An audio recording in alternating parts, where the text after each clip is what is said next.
वार्षिक परीक्षा सत्र 2024-2025 विषय विज्ञान का पेपर कक्षा 8 का आ चुका है। तो चलिए हम इसे सॉल्व करते हैं आज। यहाँ पर पहला दिया है, बहुविकल्पी प्रश्न दिए हैं हमारे 1 से लेकर 5 तक। तो इसमें है कि गेहूं, चना और मटर की फसल उगाने की अवधि क्या है, यानी हमें समय बताना है कि किस महीने में हम इसे उगाते हैं। गेहूं, चना और मटर की फसल, तो इसको हम अक्टूबर से मार्च में उगाते हैं। अगला दिया हुआ है कि यदि ईंधन जलाते समय पर्याप्त वायु उपलब्ध ना हो तो कौन सा खतरनाक प्रदूषक उत्सर्जित होगा। तो दोस्तों, अगर ईंधन जलाते समय पर्याप्त वायु उपलब्ध ना हो तो हमें क्या होगा, एक खतरनाक कार्बन मोनोऑक्साइड उत्सर्जित होगा। अगला क्वेश्चन दिया है, क्वेश्चन नंबर 3, वनों की कटाई के प्राकृतिक कारण क्या हैं। तो वनों की कटाई के कारण पहला दिया है जंगल की आग, दूसरा दिया है भीषण सूखा और तीसरा दिया है भूस्खलन और फोर्थ दिया है दोनों, यानी जंगल की आग और भीषण सूखा। तो ये हमारा सही होगा, ये दोनों मुख्य कारण हैं वनों की कटाई के। आगे दिया है गैल्वनीकरण विद्युत धारा के किस प्रभाव को दर्शाता है। तो दोस्तों, यह दर्शाता है हमारा रासायनिक प्रभाव को। चलिए अगला अगला क्वेश्चन जो दिया हुआ है, क्वेश्चन नंबर 5, भवनों को बिजली के प्रभाव से बचाने के लिए बिजली चालक कहाँ रखा जाता है। भवन के शीर्ष पर या भवन के बीच में, भवन के पीछे या फिर भवन के सामने। तो दोस्तों, यहाँ पर भवन के शीर्ष पर हम बिजली चालक को रखते हैं जिससे भवनों को बिजली से बचाया जा सके। चलिए नेक्स्ट, यहाँ पे दिया है रिक्त स्थान। प्रश्न नंबर 6 से लेकर 10 तक हमारे खाली स्थान दिए हुए हैं। तो पहला खाली स्थान दिया हुआ है कि डेंगू वायरस का वाहक मच्छर है। तो दोस्तों, हमें बताना है कि डेंगू वाहक जो मच्छर है वह कौन सा है। दोस्तों, यह है एडीज। यहाँ पे हमारा क्या होगा दोस्तों, एडीज। आगे दिया है पेट्रोलियम के विभिन्न घटकों को अलग करने की प्रक्रिया, तो क्या कहलाती है दोस्तों।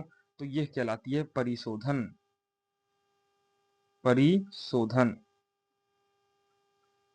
आगे दिया है कि सर्वश्रेष्ठ अग्निवाहक है। तो दोस्तों, हमारा CO2 ये क्या है, ये सर्वश्रेष्ठ अग्निवाहक है। अगला दिया है नमक वाला घोल विद्युत का होता है दोस्तों, कुचालक या फिर सुचालक। तो हम यहाँ पर कहेंगे कि यह अच्छा सुचालक होता है। क्या होता है दोस्तों, अच्छा सुचालक। आगे दिया है यह जांचने के लिए कि कोई वस्तु आवेशित है या फिर नहीं, किसका उपयोग करके जांचते हैं हम। तो दोस्तों, यह होता है एक विद्युत लेखी।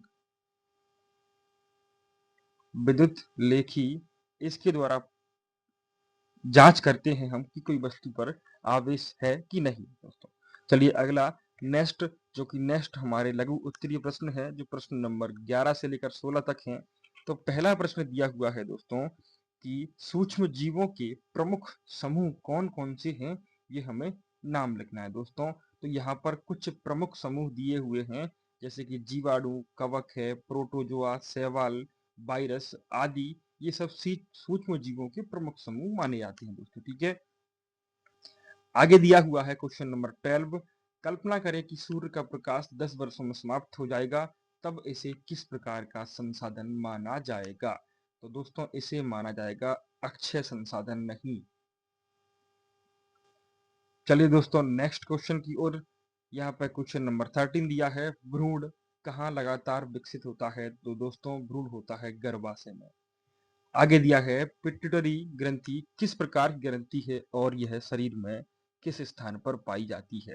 तो दोस्तों, यह ग्रंथि एक अंतःस्रावी ग्रंथि है, अतः यह मस्तिष्क के आधार में पाई जाती है दोस्तों, ठीक है। कौन सी ग्रंथि है दोस्तों, तो पिट्यूटरी ग्रंथि, यह एक अंतःस्रावी ग्रंथि है और यह मस्तिष्क के आधार पर स्थित होती है दोस्तों। अगला क्वेश्चन दिया हुआ है कि ऐसी दो स्थितियों का उदाहरण दें जिनमें बल के प्रयोग से वस्तु के आकार में परिवर्तन हो। दोस्तों, हम बल लगाएं तो वस्तु का आकार बदल जाए, ऐसे दो उदाहरण देना है। तो यहाँ पर एक पहला उदाहरण दिया है खिलौने बनाने के लिए जब मिट्टी को दबाते हैं तो हम दूसरा रबड़ बैंड को खींचना, ये दोनों क्या है, बल के प्रयोग से वस्तु के आकार में परिवर्तन करना है। अगला दिया है पृथ्वी के भीतर की हलचल के अलावा भी भूकंप के अन्य कारण क्या हो सकते हैं दोस्तों। तो अन्य कारण एक ज्वालामुखी विस्फोट या फिर खनन, परमाणु परीक्षण या फिर ये बड़े बांध, ये सब क्या है दोस्तों, ये सब भूकंप के कारण हैं। चलिए नेक्स्ट क्वेश्चन, जो कि अगला क्वेश्चन दिया हुआ है क्वेश्चन नंबर 17 कि यदि ईंधन का प्रज्वलन तापमान, यानी कि दोस्तों ईंधन का तापमान अगर कमरे के औसत तापमान से कम हो तो क्या समस्या उत्पन्न होगी। इस स्थिति में होने वाले दहन के प्रकार का नाम बताएं।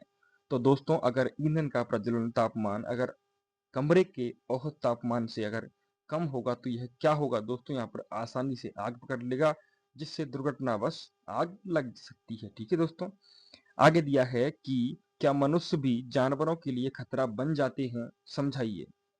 तो हाँ दोस्तों, वनों की कटाई जानवरों के आवास को नष्ट कर देती है।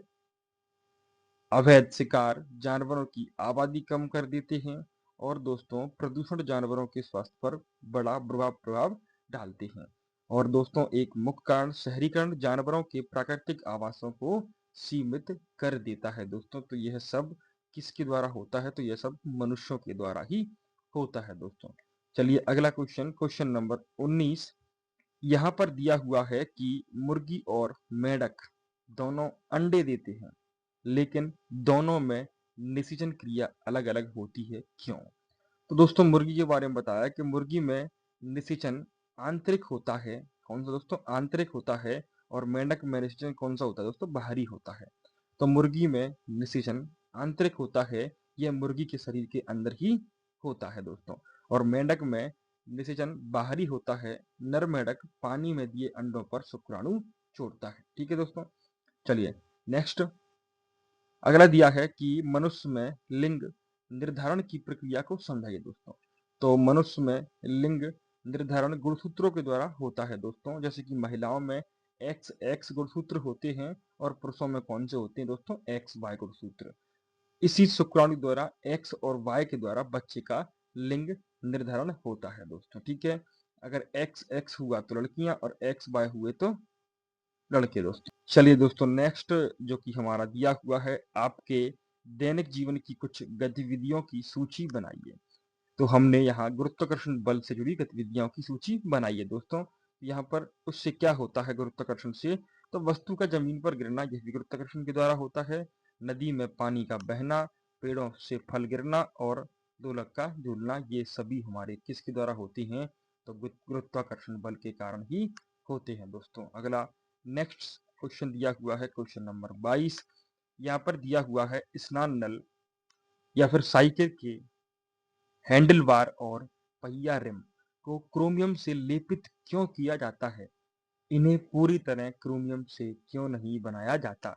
जब दोस्तों क्रोमियम सबसे अच्छी धातु है तो इन्हें इनसे क्यों नहीं बनाया जाता, तो यह कारण है कि क्रोमियम बहुत महंगा होता है। और क्रोमियम क्या कठोर होता है दोस्तों, कैसा होता है, भंगुर यानी कठोर होता है और पूरे वस्त्रों के लिए अनुपयुक्त होता है, इसलिए इन्हें क्रोमियम का नहीं बनाया जाता है।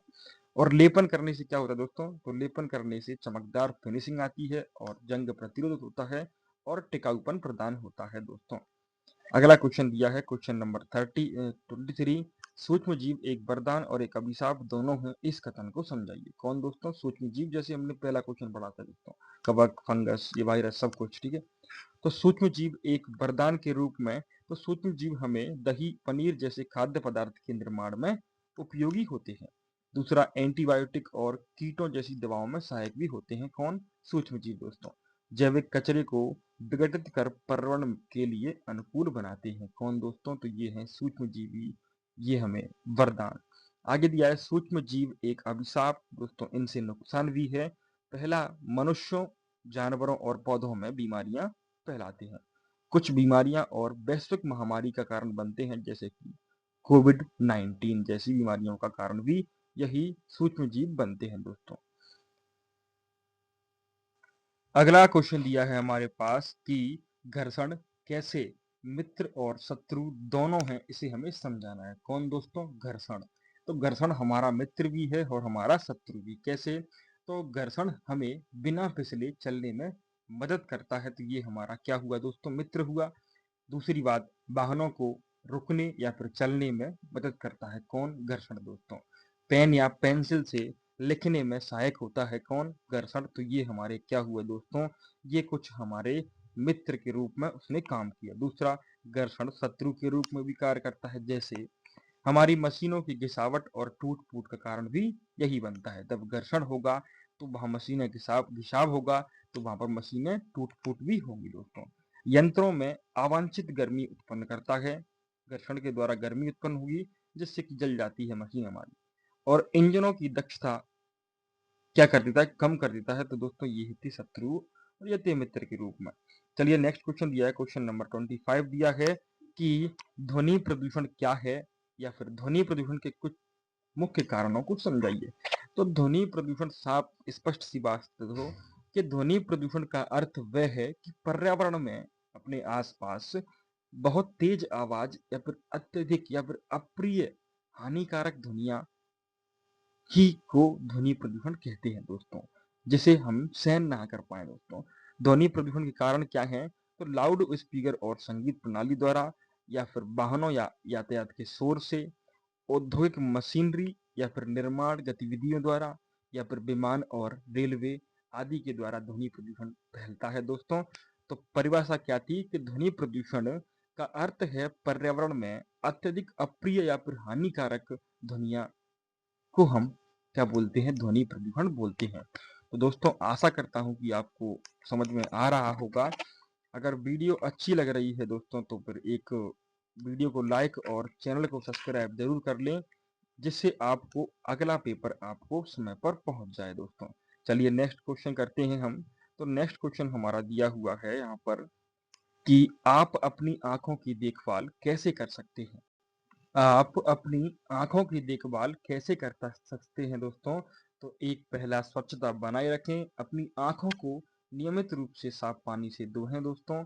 दूसरा, आंखों पर तनाव बिल्कुल न डालें, जैसे पढ़ते समय या फिर मोबाइल टीवी स्क्रीन का उपयोग करते समय ब्रेक ले लें, यानी दोस्तों कुछ समय के लिए आराम कर लें, उसके बाद दोबारा काम कर लें। आगे दिया है, स्वस्थ भोजन करें, जैसे कि गाजर और पालक। इनमें क्या होता है? विटामिन ए आता है। तो विटामिन ए से भरपूर खाद्य पदार्थ खाएं, जिससे आपकी आंखें स्वस्थ बनी रहें दोस्तों। चलिए इसका कुछ और पार्ट आगे बाकी है, जैसे कि सुरक्षात्मक उपकरण का उपयोग करें, जैसे कि तेज धूप में चश्मा पहने, या फिर खतरनाक काम के दौरान सुरक्षात्मक चश्मा पहने। खतरनाक काम जैसे वेल्डिंग वेल्डिंग का काम होता है ना उसमें। आगे दिया है, नियमित जांच करा लें। नियमित जांच के लिए नेत्र विशेषज्ञ के संपर्क करें। तो दोस्तों यहाँ तक था हमारा कक्षा 8 विज्ञान का वार्षिक पेपर, जो कि 2024 से 2025 का था। अगर वीडियो पसंद आई हो तो दोस्तों लाइक और चैनल को सब्सक्राइब कर लें। चैनल को सब्सक्राइब करने से आप तक हमारी नेक्स्ट वीडियो पहुंच जाएगी दोस्तों। तो थैंक यू।